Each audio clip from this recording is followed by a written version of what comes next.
నిర్మల్ రేపు ఊరు వెళ్ళిపోతుంది. ఇప్పుడున్న పరిస్థితుల్లో వేణు మనసు ఎలాగైనా మార్చి తనతో తీసుకెళ్ళిపోతుందేమోనని నాకు అనుమానంగా ఉంది. నువ్వు వేణుని ప్రేమిస్తున్న విషయం తనతో ఎలాగైనా చెప్పొచ్చు కదా. అతను నిర్మల గురించి ఆలోచిస్తున్నప్పుడు నేను వెళ్ళి నా విషయం చెప్తే బాగుంటుందా? ఇందులో తప్పేం లేదు. నీ ప్రేమ గురించి నువ్వు వాడితో చెప్తే వాడికి నువ్వు మంచి చేసినట్టే గానీ ద్రోహం చేసినట్టు కాదు. పరీక్షల్లో 0 మార్కులు వచ్చి ఒకడు ఫెయిల్ అవుతాడు. వాడు అసలు బాధపడ్డాడు, ఎందుకంటే వాడు ఎలాగూ చదివి ఉండడు. కానీ ఒకే ఒక్క మార్కు తేడాతో ఫెయిల్ అవుతాడు చూడు, వాడు మాత్రం జీవితాంతం బాధపడతాడు. ఈ చివరి అవకాశం నీకు ఆ ఒక్క మార్కు లాంటిది. ఈ మార్క్ కూడా నువ్వు మిస్ చేసుకున్నావు అనుకో, జీవితాంతం బాధపడాల్సి వస్తుంది. ఆలోచించుకో.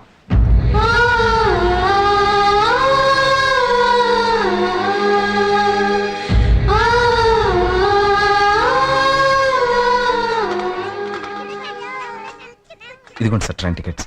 చాలా థ్యాంక్స్ బాబు.